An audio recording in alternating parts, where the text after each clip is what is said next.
Backstage, I remember when I first got to New York City, and I had no agent and nothing, and didn't know how to audition or anything.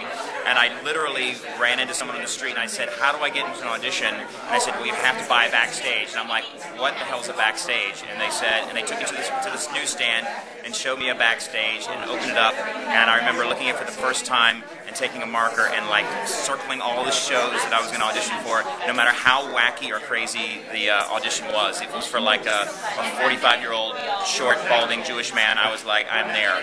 And so, literally, that's my first audition experience was literally taking a Backstage. And I'm not one of these, the newfangled kids that come to New York with agents. It was literally that was my Bible and what I bought every week and waited till it came out and stood there at this newsstand until it came out so I could see what auditions were coming up. So I owe a lot to Backstage. Hi, I'm Sutton Foster. I grew up reading Backstage, actually. That was when I found out about all the open calls, and I think most of my first open calls were from the notices in Backstage. So happy birthday, Backstage, and thank you for helping me get my big break.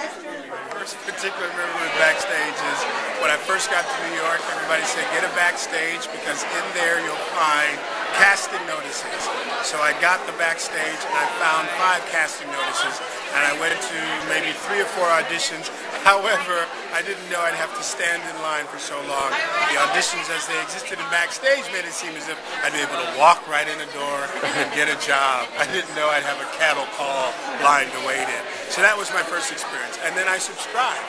And I subscribed for 2 years. And I couldn't afford it anymore as an actor to subscribe to Backstage. So that's my story.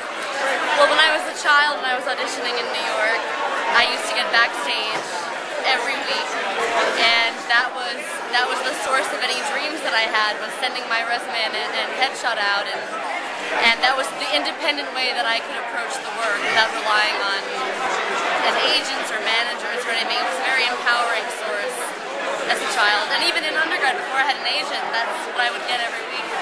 That was my source. Yeah, Aaron Murphy.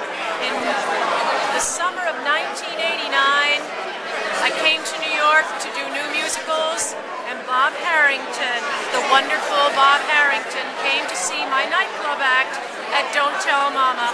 He wrote me a beautiful review and subsequently awarded me a Bistro Award for that show. And forever I thank Backstage, and most specifically Bob Harrington, for that encouragement to a newcomer.